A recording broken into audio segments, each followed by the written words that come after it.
안녕하세요. 네.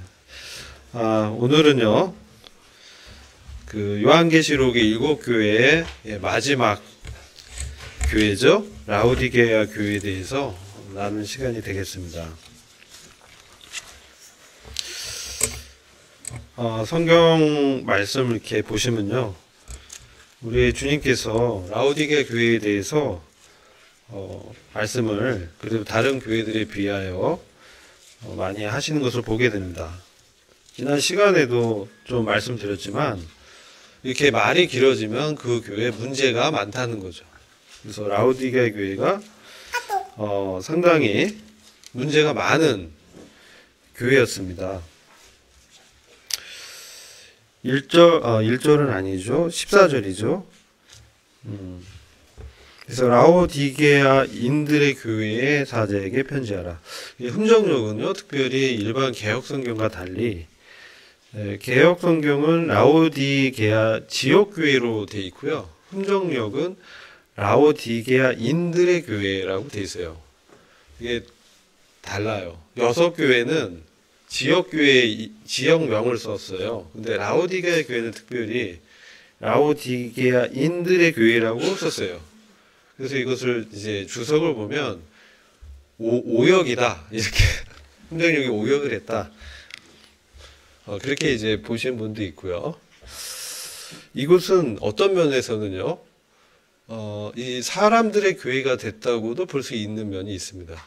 그러니까 지역교회의 머리는 주님이신데 특별히 라오디게아 교회는 주님이 머리가 아니라 라오디게아인들이 머리인 교회가 된 상태가 아니겠는가, 이렇게 볼 수 있습니다.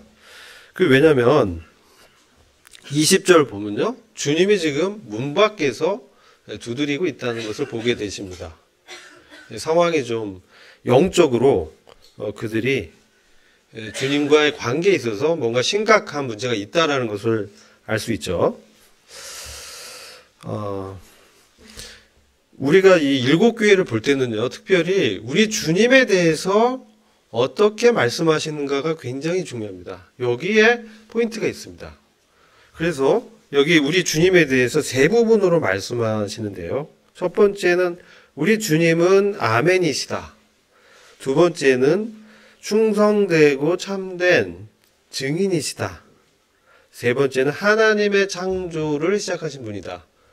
이렇게 세 부분입니다. 근데 첫 번째, 우리 주님은 아멘이시다. 여러분, 아멘 많이 들으시죠? 아멘. 우리 성도들이 아멘 이렇게 하면 어떤 의미겠어요? 그 말이 그렇습니다, 주님, 이런 뜻이죠. 근데 하나님께서 아멘 하면 어떻습니까? 그 의미는 달라요. 사람이 아멘하고 응답하는 것은 주님 말씀이 옳습니다, 그렇게 되길 원합니다, 그런 의미인데요. 하나님이 아멘이라고 한 것은 하나님께서 그렇게 하겠다는 것입니다. 하나님이 변치 않고 참되시고 굳건하게 그 일을 이루시는 그런 의미가 있습니다. 이게 하나님이 아멘 하실 때, 하나님이 누구에게 화답하는 그런 분은 아니시잖아요.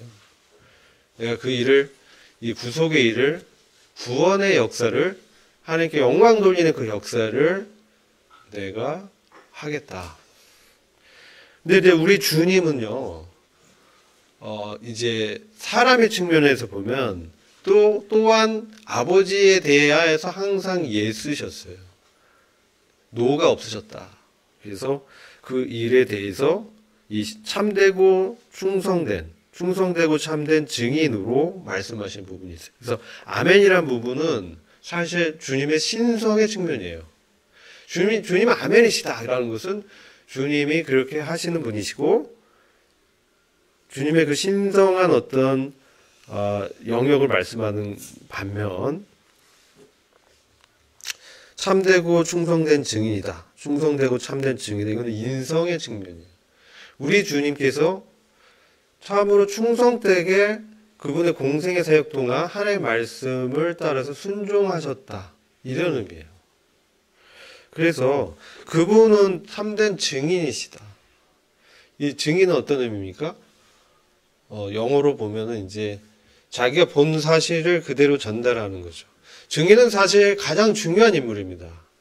재판에서 증인이 있냐 없냐에 따라 달라지죠. 그잖아요. 이런 어떤 사건 났다. 근데 그 사건에 증인이 있다. 또는 증거를 가져와. 그잖아요. 그래서 증인, 증거 이거는요, 굉장히 중요한 어떤 이 사건의 판단을 내리는 기준이 됩니다.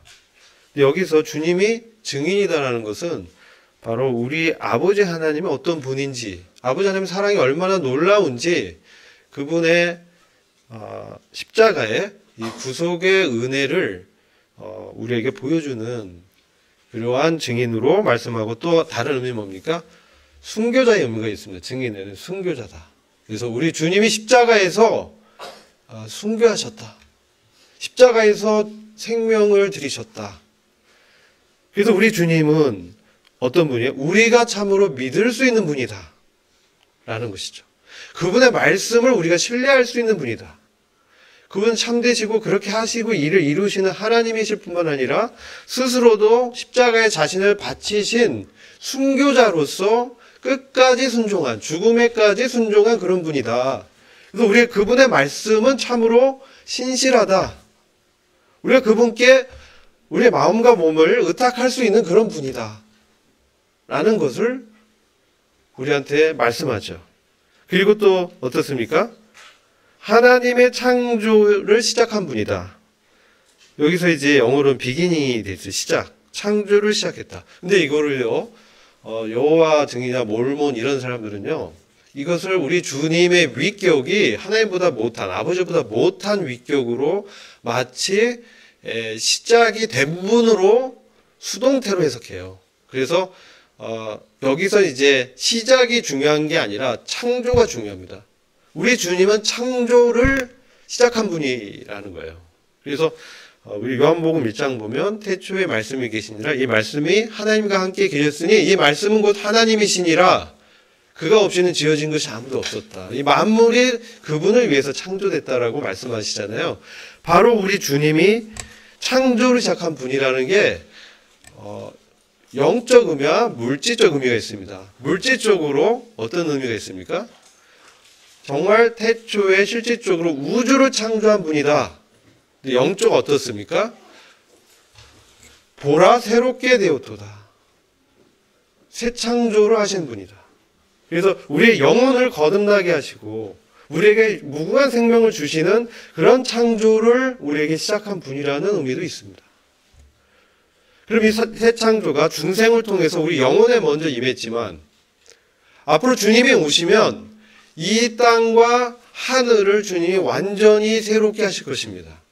먼저 우리 몸을 새롭게 하시는데 그것을 뭐라고 하냐? 몸의 구속이라고 합니다. 우리 영혼이 중생을 통해서, 거듭남을 통해서 주님이 우리의 영혼에 주님의 역사적 창조를 시작하셨을 뿐만 아니라 우리의 몸 또한 죄에서 해방시켰을 뿐만 아니라 우리 지금 현재 우리 영혼이 죄와 사망의 권세에서 해방된 상태에 있습니다. 이것은 우리가 죄의 어떤 권세에서 더 이상 아래 있지 않다는 것이고 율법 아래 있지 않다는 것이고 우리가 하나님의 은혜와 사랑 아래서 그분의 놀라운 능력으로 살 수 있게 됐다는 말씀입니다.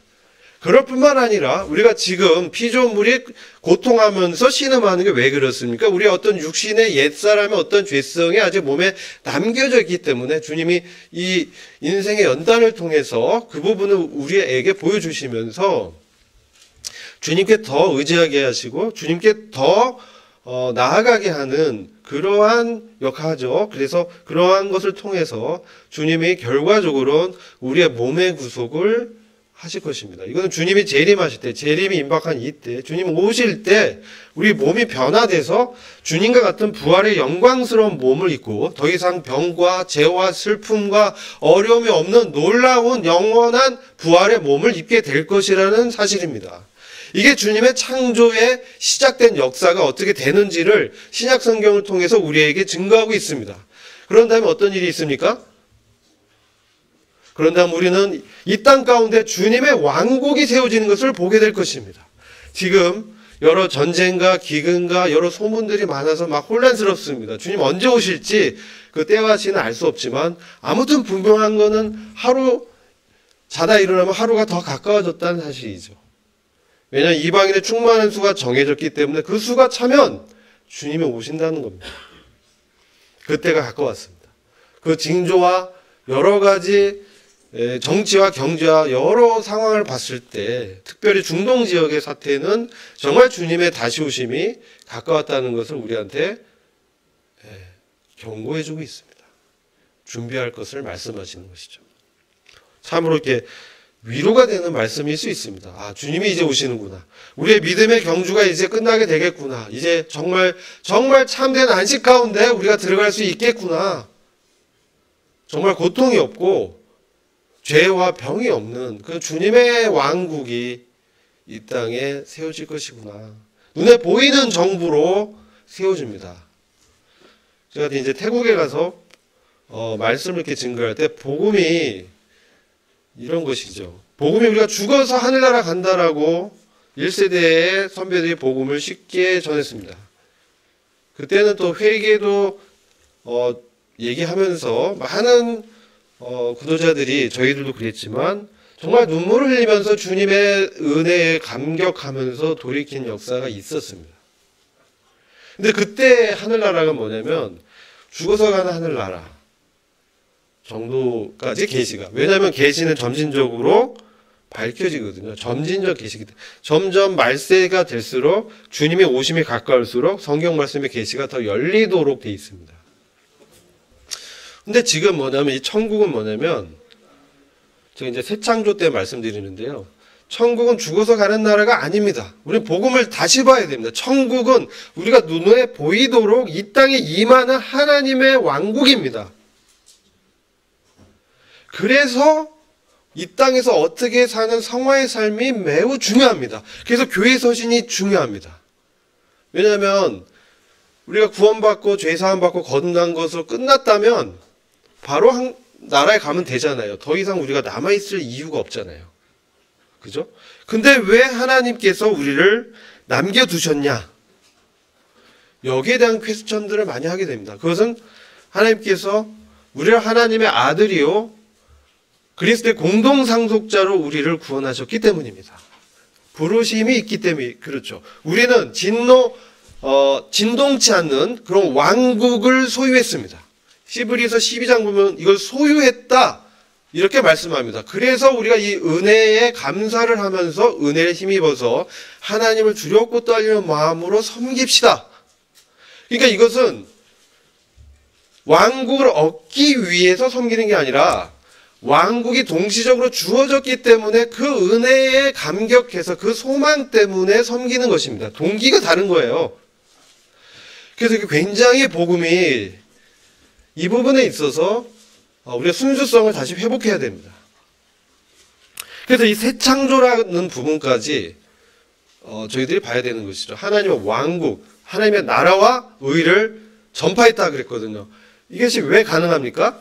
그리스도께서 부활하셨기 때문에 그렇습니다. 우리가 십자가의 죽음을 그동안 너무나 이 귀중한 진리로 강조해 왔지만 우리가 이제 주님이 부활했다는 것은 그분의 하나님의 아들로 입증됐다는 것이고 그분이 승천해서 하나님의 보좌 우편에 앉아서 그 권위에서 우리에게 성령을 보내셨다는 것이고 성령을 통해서 그리스도가 우리 안에 들어오셨다는 것입니다. 그리스도께서 우리 안에 마음의 중심에 오셔서 뭐로 오셨어요? 손님이 아니라 주로 오셨다는 거예요. 이게 복음의 핵심입니다.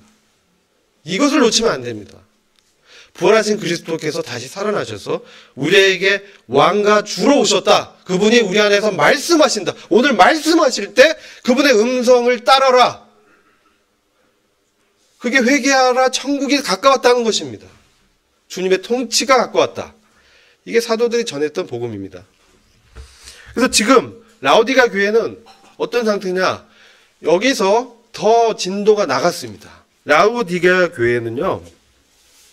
라오디게아 교회는 많은 판단이라는 뜻입니다. 많은 판단, 많은 분별. 그래서 이 교회는 많은 판단과 분별이 있어서 이 교회는 영적으로 스스로 자신들이 굉장히 앞서 있다고 생각했습니다.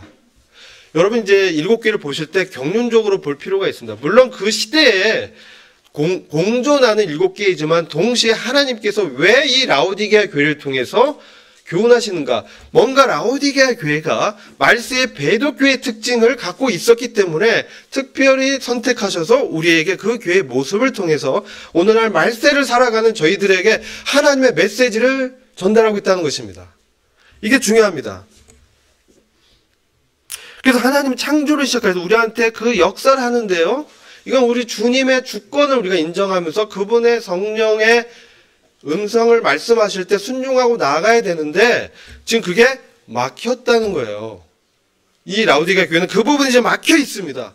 그래서 주님이 손님이고 손님 수준이 아니죠. 이제 마음에서 이제 주님이 나가 계시다. 심각하죠. 그래서 문 밖에서 주님이 두들기고 계시는 거예요.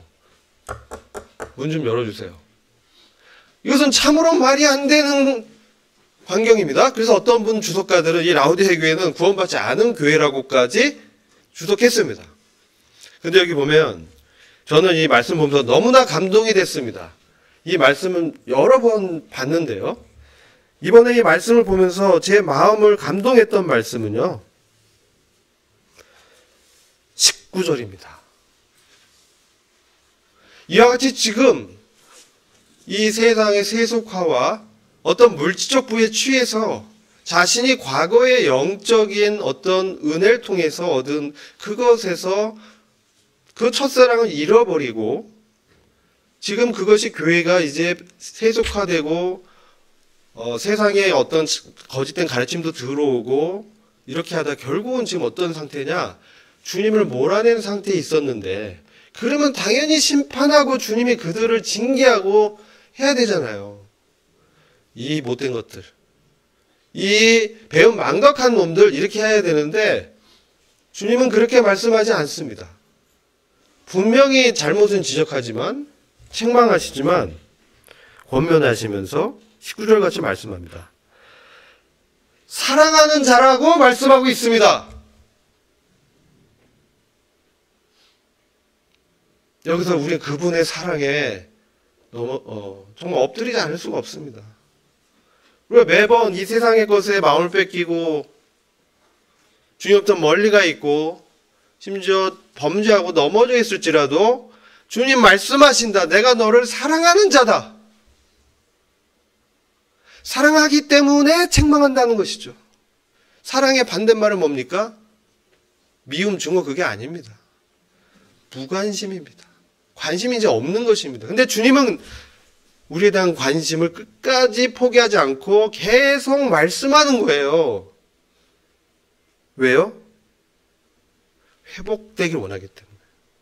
그가 다시 회복돼서 주님 앞에 나와서 회복해서 어떤 수준까지 올라가길 원하시냐?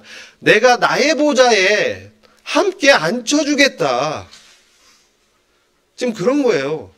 지금 이 보좌가 내가 이제 와서 왕국을 세우면 내 보좌에 같이 앉아서 다스릴 자가 필요한데 지금 그러한 대상으로 우리를 부르셨다는 거예요. 우리는 단순한 하나님의 나라의 자녀가 아니라 하나님의 왕국의 왕족들로 불렀다는 거예요. 주님과 함께 다스릴 그러한 하나님의 친아들로 불렀다는 거예요. 양자로 불렀다는 거예요. 그래서 우리가 이 부르심 앞에서 우리를 살펴봐야 되는 거죠. 하나님의 사랑과 우리에게 베푸시고자 하는 그 왕국의 영광을 지금 보여주는 것이죠.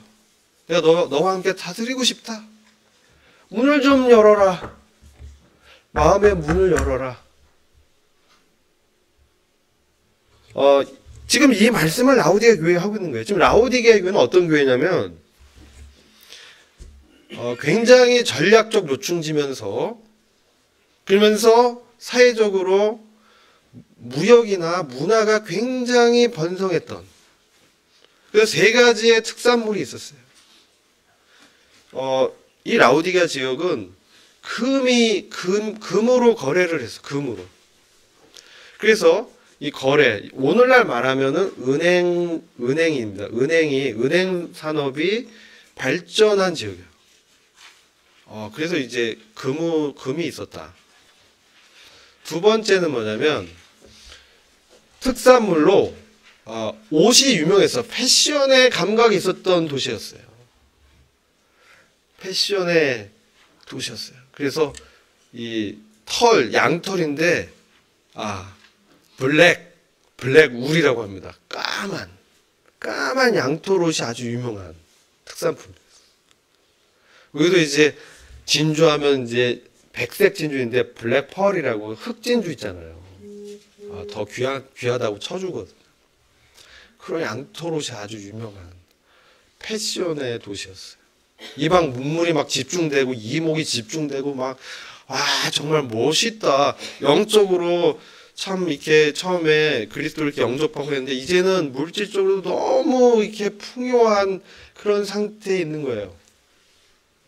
그 다음 또 뭐가 유명하냐? 여기 이제 기록에 따르면 라오디게아 지역에 우리로 말하면 의과 대학이 있었다. 그래서 의료학교가 있어서 이 의술을 이렇게 배웠는데 특별히 이 눈과 귀의 어떤 문제, 안과와 이비인후과가 발전한 그런 도시였다. 그래서 특별히 이제 가루약으로 눈에 뿌려서 이렇게 기름 바르면 눈의 어떤 질병이 치료되는. 그래서 많은 이제 안과와 이비인후과 질환자들이 와서 치료를 받으려고 라오디게아 교회에 왔다. 라오디게아 지역에 왔다. 이렇게 유명한 것들이 많은 그런 도시였어요. 그런데 지금 뭐가 문제냐? 주님은 내가 너의 행위를 안다. 주님은 우리의 행위를 아시는 분. 우리가 어떠한 상태인지 어떤 일을 하는지 아시는 분이라는 거죠. 그 불꽃 같은 눈으로 주님 우리의 속중심과 우리의 행위를 다 아시는데 뭐가 문제였냐? 차지도 않고 덥지도 않다라는 거예요. 이게 참 이 지역이 강과 좀 멀리 떨어져 있어서 히에라폴리스에서 따뜻한 온천수가 이렇게 파이프로 끌어왔고요. 골로새 지역에서 아주 리프레시된 차가운 이 물이 이렇게 왔어요. 근데 그러면 라오디게아에 와서 섞이면서 미적지근하게 되는 거예요. 이 따뜻한 물은 왜 필요합니까? 병자들, 환자들 이렇게 치료할 때 따뜻한 물이 필요하거든요. 그죠? 그리고 이게 냉수가 왜 필요합니까? 더울 때 갈증 나니까 필요한 것이죠. 이 두 가지가 지금 문제가 됐어요. 그래서 너가 차든지 덥든지 하는 얘기는 그러한 영적으로 이 열성적인 그러한 주님의 한 열정도 이제 회복이 필요하고, 그리고 영혼에 대한 그 갈증을 해소할 차가운 그러한 영적인 면도 필요하다는 것이죠. 물론 이제 주석가에 따라서 차갑다는 건 구원받지 않았다는 뜻인데, 교회한테 너가 차갑던지 하라라고 했을 때는 그런 건 아닌 것 같아요. 영적 상태적으로 두 가지 용도에 있어서 필요한데 지금 그 두 기능이 다 이제 문제가 있는 거예요. 주님을 향한 열정도 이제 식어버려서 미적지근한 거예요. 그리고 영혼을 향한 갈증을 해결할 수 있는 그런 것도 지금 부족한. 그래서 더 이상 이제 주님이 봤을 때는 힘든 상황이 있는 거죠. 근데 지금 말하는 게 뭐가 문제냐? 이걸 모르고 있다는 게 제일 큰 문제예요. 그래서 지금 자기들에 대한 판단을 뭐라고 하냐면 17절 보면 나는 부자다.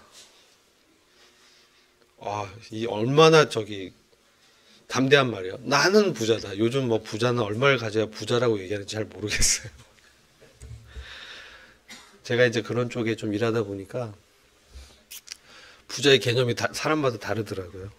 근데 아무튼 금도 있고 여러 가지 특산품도 있고 물질적으로 여기는 사업이 번창한 지역이기 때문에 부자라고 담대하게 이렇게 말할 정도고, 부유하다. 이것은 단순히 물질적 부여만 얘기하는 게 아니에요. 영적으로도 부유하다고 생각한 거예요. 이게 문제예요. 지금 이 교회의 가장 큰 문제예요. 영적으로도 부유하다고 하면서 아무것도 부족한 것이 없다. 라는 것은요, 어떻게 보면 굉장히 좋은 상태의 복지를 누리면서 영적으로도 좋고, 이제 나는 여한이 없어, 이렇게 이제 할 정도로, 그들 그들 스스로에 대한 판단 그렇게 내렸다는 거예요. 근데 주님 뭐라고 말씀하냐? 이게 너무나 놀라운 거예요. 지금 우리가요, 우리에 대한 판단을 우리 스스로 내릴 수 있어요. 아, 이 정도 괜찮을 거야. 나는 이 정도에 있어서 괜찮아? 나는 뭐 이제 문제가 없고 부족함이 없어. 아, 주님이 나한테 축복하시고 그래서 라고 생각할 수 있다는 거죠. 근데 주님 뭐냐면 너는 비참하다. 이 비참, wretched라면 파산했다는 거예요. 파산, 부도 났다. 너 부자라고 하는데 내가 봤을 땐 너는 파산했어. 얼마나 이게 충격적인 말이거든요. 내가 나에 대한 판단은 나는 그래도 좀 괜찮다고 생각했는데 주님은 너는 파산했어. 이게 로마서 7장에 이제 사도 바울이 오 비참하도다 공고하도다 그 표현이에요. 이게 지금 비참하다. 그 다음 가련하다. 가련하다. 왜 가련한 거예요? 모르고 있으니까. 무지하니까. 자기의 요즘 영적인 실상을 보라는 거죠. 가난하고 물질적 부분은 아니겠죠. 주님 지금 물질적으로 그들이 잘 살다는 걸 알아요. 근데 지금 영적으로 말씀하는 거죠. 그 다음 너희는 뭐 안약이 좋고 눈 치료 잘하는데 너희 소경이야. 너희 바리새인처럼 보지 못해 지금. 그 다음 뭐냐? 벌거벗었어. 아, 이건 정말 심각한 거죠. 뭐 흰옷을 좀 걸치고 주요 부위를 가리고 그죠? 뭐 그게 아니고 벌거벗었다는 거예요. 그들이 내세우는 그들의 의로움, 그들의 행위, 그들의 자원, 그들의 지식, 그들의 하나님 앞에서 그들이 자랑거리로 삼았던 것들은 하나님 앞에서 전혀 의롭지 않다. 너희한테는 칭찬할 게 하나도 없다. 그 얘기죠. 주님이 이런 교회가 없었어요. 다 칭찬해 주셨는데 물론 이제 사대교회에 대해서 더 이제 심각하게 말씀하시긴 했지만 지금 라우디게에는 말세에 배도하는 교회의 어떤 대표인데요. 이 교회가요 사실은 영적으로 굉장히 자신들이 올라와 있다 생각한 것 같아요. 교만했다는 거죠.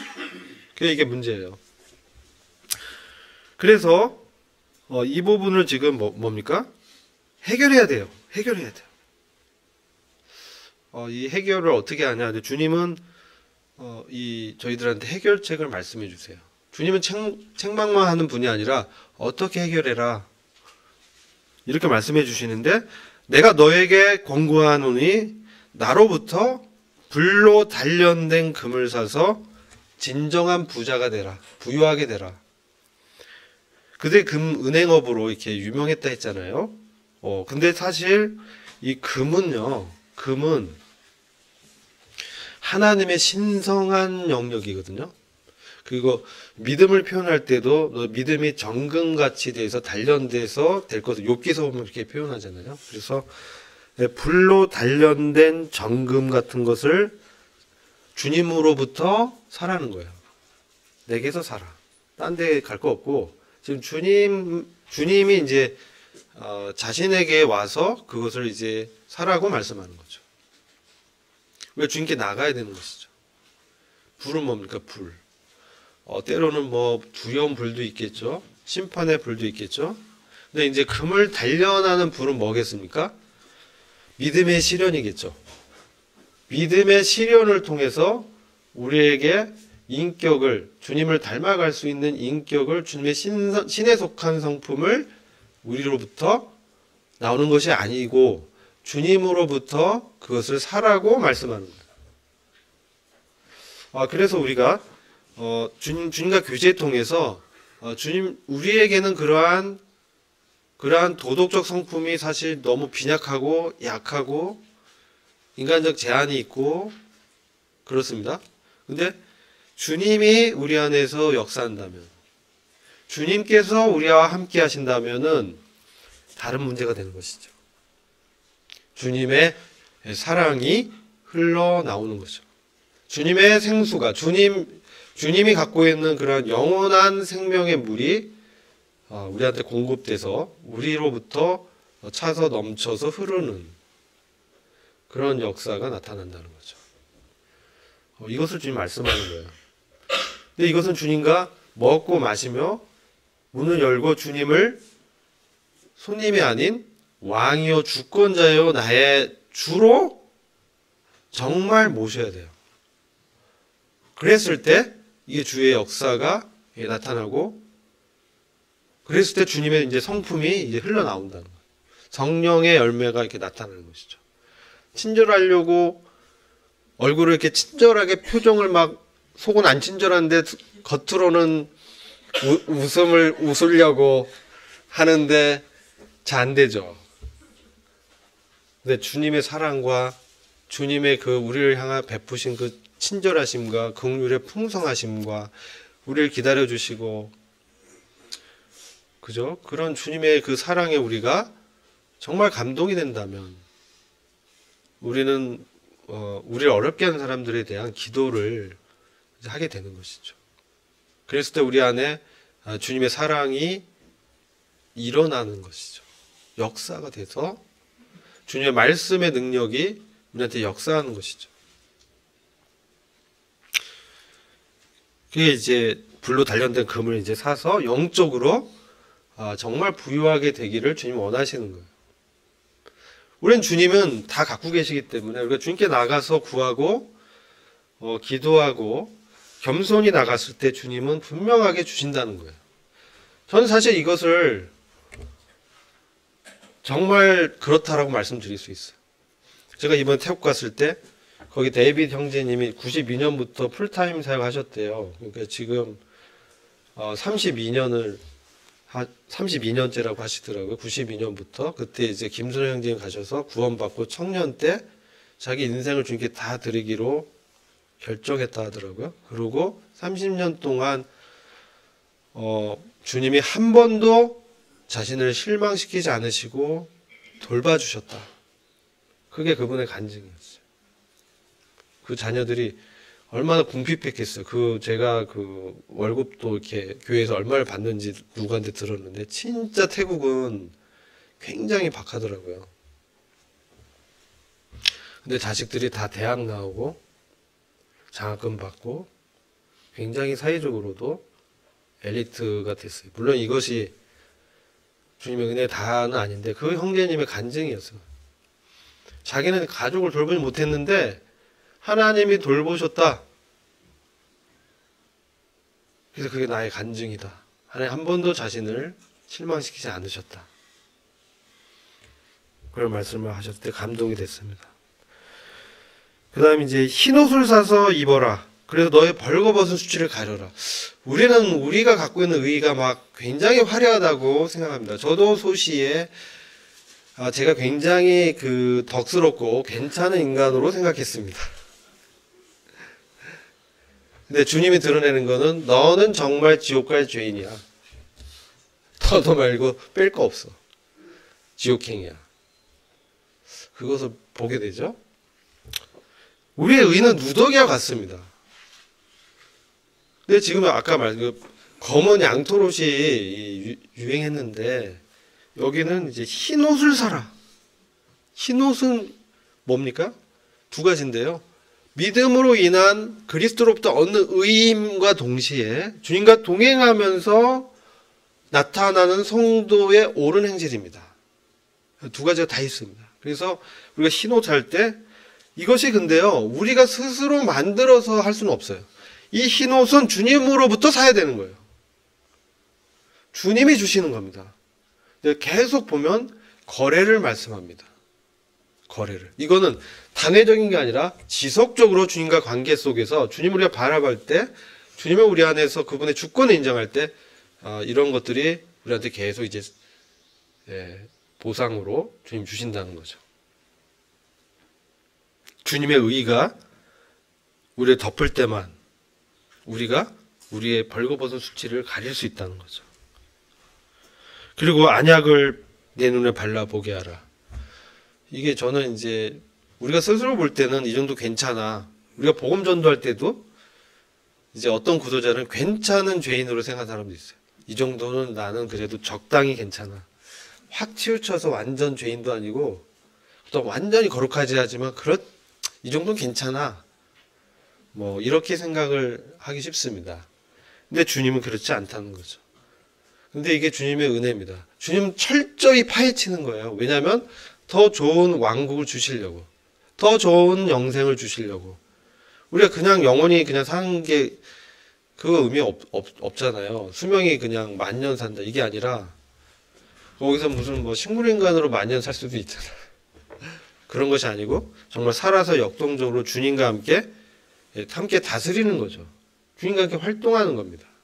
주님이 이제 판단 내리실 때 옆에서 같이 그것을 분별하고 같이 이제 주님을 찬양하고 그 통치의 일에 하는데요. 이게 하늘에서 검은고를 치면서 띵까띵까 하면서 그냥 이러는 게 아니고 진짜 이 땅에 하나님의 왕국이 세워져서 천년 통치를 이방인의 나라를 이렇게 나눠서 주님이 다스리신다는 거예요. 이게 성경에서 문자적 해석에 근거한 겁니다. 천년 통치가 분명히 있고 이것은 영적이 아니고 문자적으로 실제하고 주님이 그 천국을 말씀했다고 우리는 믿습니다. 그래서 이게 매우 중요하죠.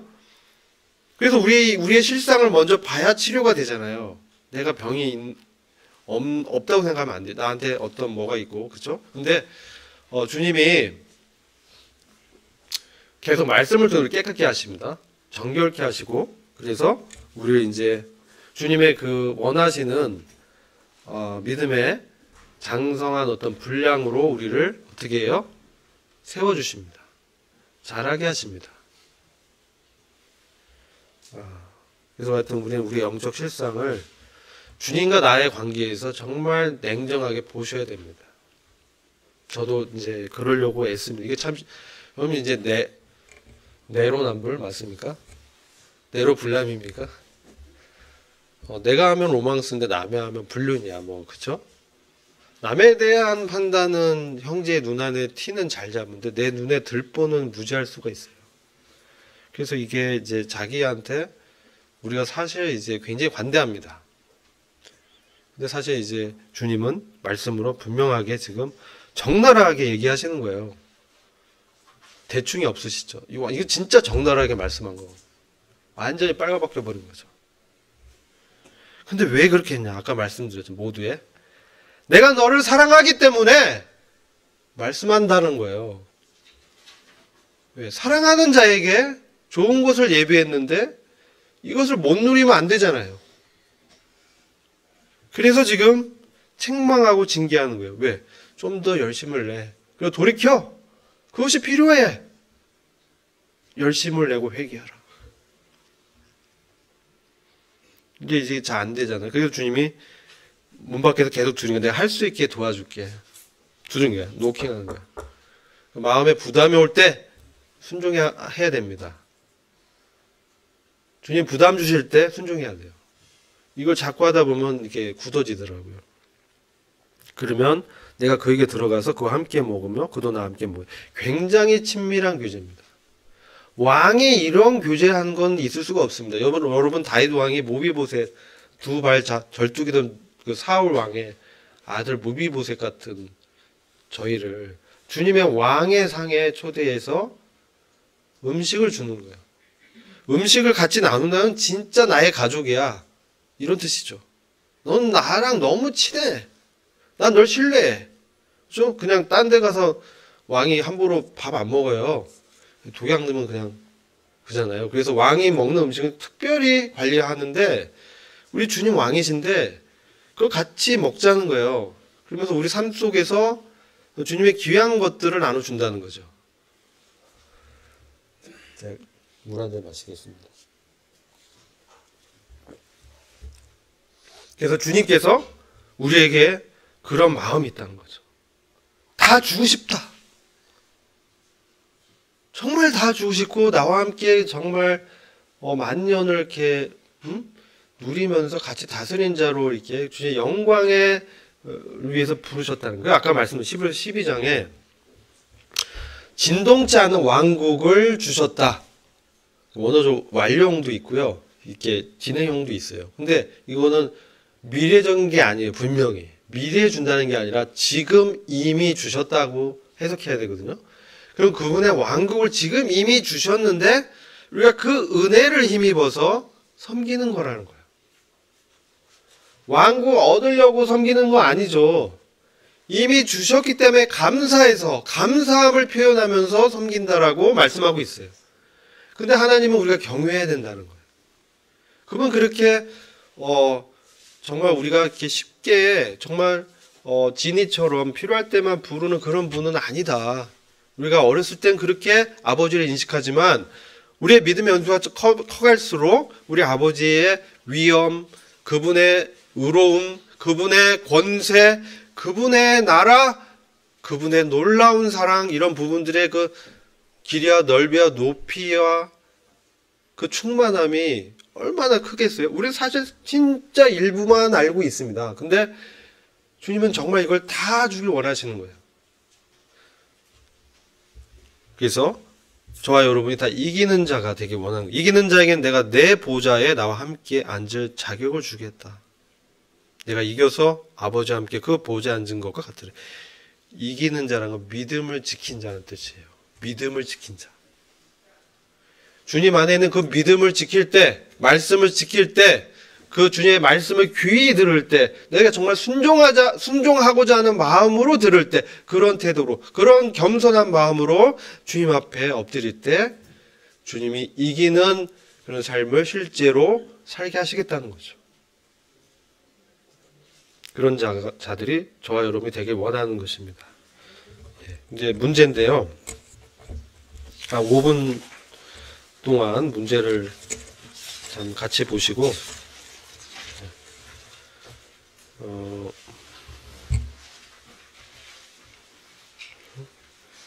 마치려고 합니다.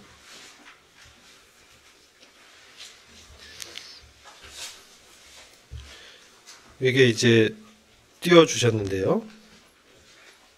주님의 모습을 보면서 라오디가 교회의 문제는 무엇일까? 답변도 있죠. 그래서 사실 이제 우리가 습관적인 종교 생활을 하다 보면 우리가 정말 첫사랑을 잃어버리고 나의 자원으로 다 될 것 양 이렇게 착각에 빠질 때가 있습니다. 그들 사실 이제 자기도 모르게 자아 노취한 것이죠. 자기 노취죠. 근데 그러다 보면 사실 이제 가장 큰 문제는 하나님에 대한 마음이 부족했다는 거예요. 그렇게 돼서 어떻게 됩니까? 내 자원으로 충분하다고 생각하는 거죠. 그래서 내 힘으로 섬기려고 하는데 그것은 주님 봤을 때 참으로 가련하고 비천하다라고 말씀하는 거예요. 내가 너와 함께 교제하면서 나를 섬기는 모든 능력을 줄 테니까 나를 너의 손님이 아닌 단순한 구속주로만 아닌 왕이요 주권자로 영접하라는 거예요. 나는 부활해서 하나님의 아들, 왕이요 하나님으로 입증된 그런 분이다. 이제 그것을 이제 주님의 모습에서 보게 되죠. 두 번째는 이 해결하기 위한 권면. 우리가 주님 말씀을 통해서 하나님의 말씀은 살았고 운동력이 있어. 좌우의 날성검과 같이 뭡니까? 우리의 영과 혼과 관절과 골수를 찔러 쪼개기까지 한다. 주님 말씀을 통해서 비춰주는 나의 모습에 정직하게 주님께 답변해야 됩니다. 주님 제가 잘못했습니다. 주님 참 이런 부분 제가 약했습니다. 이거 죄였습니다. 주님 이렇게 살길 원치 않습니다. 주님 사랑하길 원합니다. 주님 저를 긍휼히 여겨 주십시오. 이렇게 주님께 나가야 되는 것입니다. 그리고 3번 열심을 내고 회개하라 라는 주님의 말 실천하기 위해 어떻게 할 것인가. 이것은 이제 소그룹 교제든 그런 걸 통해서 한번 교제가 필요한 부분이고요. 마음의 문을 연다는 건 뭡니까? 마음의 문이 닫힌다는 건 뭐예요? 내 생각과 다르잖아요. 내 생각이 있을 때는 마음의 문을 못 열잖아요. 근데 내가 주님께 마음 문을 연다는 거는 주님 생각이 맞습니다. 주님이 옳습니다. 라는 거라고 이제 생각이 됩니다. 라오디가 교회 이기는 자들에게 주어진 주님의 보좌는 무엇인가? 이게 우리의 삶에 어떤 변화를 일으킬 수 있는가? 아까 말씀을 거듭 드린 것처럼 왕국을 얻기 위해서 우리가 애쓰는 것이 아니라 이미 주님이 주신 왕국 때문에 그 은혜와 사랑 때문에 주님의 인도함에 동참하는 겁니다. 주님의 승리에 동참하는 겁니다. 이게 이제 일반 종교와 우리 기독교의 차이죠. 그래서 주님 어떤 분인가? 우린 천년 왕국, 이 땅에 세워진 가시적인, 이미 주님은 보이지 않는 왕국에서 우리 안에 들어오셨어요. 사랑하는 아들의 나라로 우리를 옮기셨거든요. 보이지 않는 영적인 나라가 시작했어요, 이미. 근데 하나님의 천년 왕국은 실질적으로 볼 수 있게 이 땅에 주님이 세우겠다는 거예요. 그리고 그 왕국을 함께 다스리는, 주님은 만왕의 왕이시고 우리는 분봉 왕들로 함께 다스리겠다는 거예요. 이것은 진짜 놀라운 영광입니다. 그것이 영원한 가치가 있기 때문에 우리가 이것을 잘 분별해야 됩니다. 이스라엘이 왜 실패했습니까? 가나안 땅 앞에서 눈에 보이는 대로 판단했어요. 눈에 보이는 대로. 믿음으로 하지 않은 거죠. 우리는 믿음으로 판단하고 선택해야 됩니다. 이거는 개인의 선택의 문제일 수 있어요. 그죠? 여러분 이제 출애굽은 하나님의 주권으로 밀어붙이셨는데 가나안에 들어가는 것은 그들의 선택이었다고 봐야 돼요.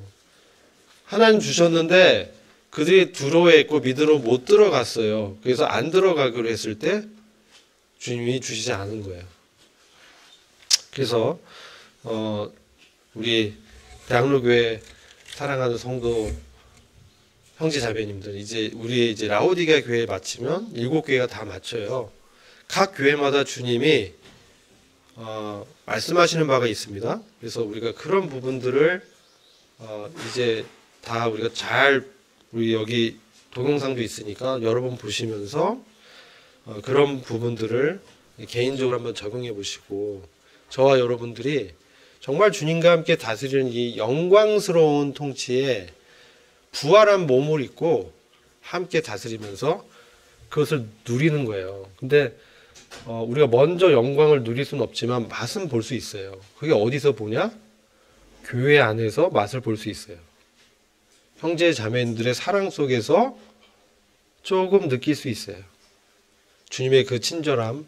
저는 이번에 태국에 단기적으로 갔다 왔지만 그분들의 그 친절함과 호혜는 너무나 놀라웠습니다. 그래서 참 감사가 됐고, 기회가 되면 제가 이제 다음 시간에는, 다음 주에는 그런 부분들을 좀 말씀을 드리고 싶습니다.